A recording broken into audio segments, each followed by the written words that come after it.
Bonjour, bonjour, ici Véronique Hubert, votre formatrice et conseillère en entreprise agricole, spécialisée dans l'animal de compagnie, en particulier dans le chien et le chat. Alors, nous allons, dans le cadre du futur guide gratuit qui sera délivré aux éleveurs débutants et aux futurs éleveurs, clôturer ce chapitre ou ce module concernant le fait de trouver votre futur chien ou votre futur chat d'élevage par un petit chapitre sur les conditions sanitaires que vous devez trouver impérativement chez l'éleveur que vous aurez choisi. Alors là, on imagine bien que pour découvrir des conditions sanitaires, il faut aller sur place. Alors, autant comme je le disais dans un précédent chapitre, vous n'avez pas d'obligation de vous déplacer pour la réservation, pour ne serait-ce que pour connaître les conditions générales au vu des animaux, etc.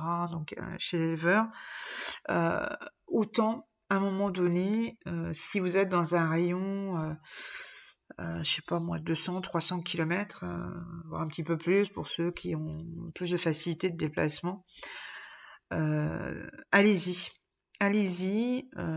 et surtout avant de verser la moindre réservation, que ce soit des acomptes ou des arts, on y viendra plus tard dans le guide, allez voir les conditions sanitaires où sont élevés donc les chats ou les chiens. Je voudrais surtout appuyer sur un point.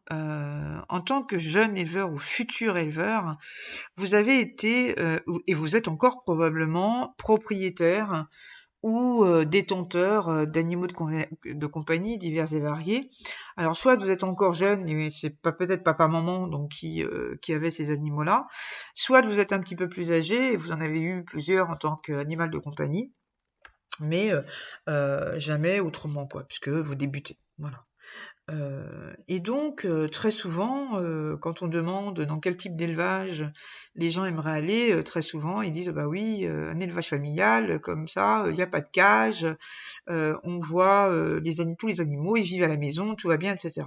Bon, alors, il faut déjà comprendre une chose, c'est que tout élevage, quel qu'il soit, est régi par l'arrêté de 2014 sur les conditions sanitaires de détention des chiens et des chats, et donc en fait des animaux de compagnie, donc y compris le furet, des carnivores domestiques, plus exactement. Ça veut dire quoi? Ça veut dire qu'au-dessus d'un certain cheptel, voire au-dessus d'un certain nombre de femelles reproductrices, les installations extérieures pour ce qui concerne les chiens sont obligatoires. Ça veut dire quoi? Ça veut pas dire que tout le monde est élevé en batterie. Ça veut dire simplement que les services vétérinaires exigent qu'il y ait des installations extérieures, donc des box extérieures pour les chiens. D'accord?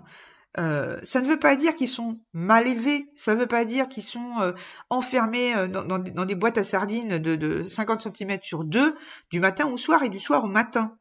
C'est simplement, et d'ailleurs l'arrêté 2014, si vous le lisez, et d'ailleurs je vous enjoins à le lire parce que pour vous, futurs éleveurs, de toute façon, c'est indispensable, voire obligatoire, les mesures, le nombre de mètres carrés affectés à chaque chien ou chat est quand même relativement raisonnable pour qu'il ne soit pas trop petit, pour que l'animal se sente à l'aise dans sa vie s'il doit y rester plus de 12 heures, par exemple. Bon, il est fait mention en particulier sur le fait de mettre l'animal à l'abri des intempéries, le fait qu'il y ait un parc débat et qu'il doit, y aller quand même de temps en temps dans la journée, etc.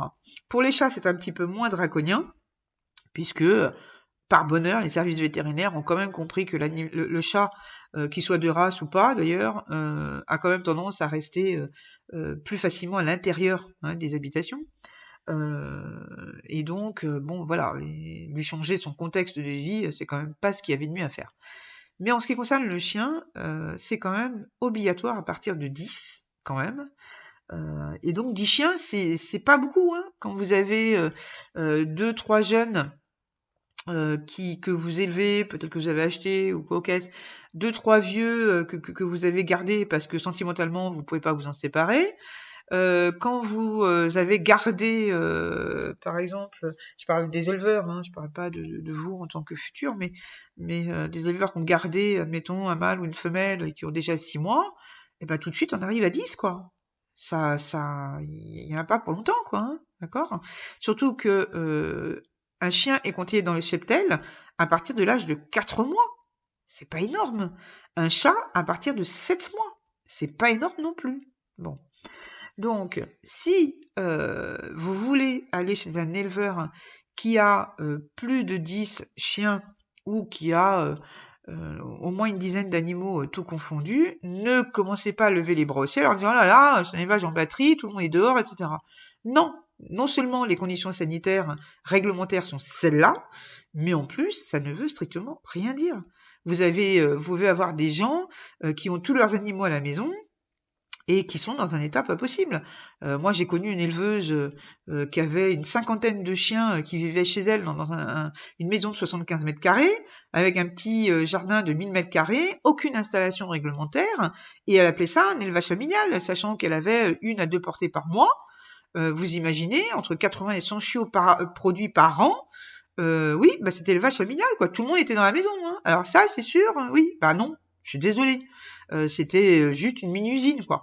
Voilà, donc ça ne veut strictement rien dire.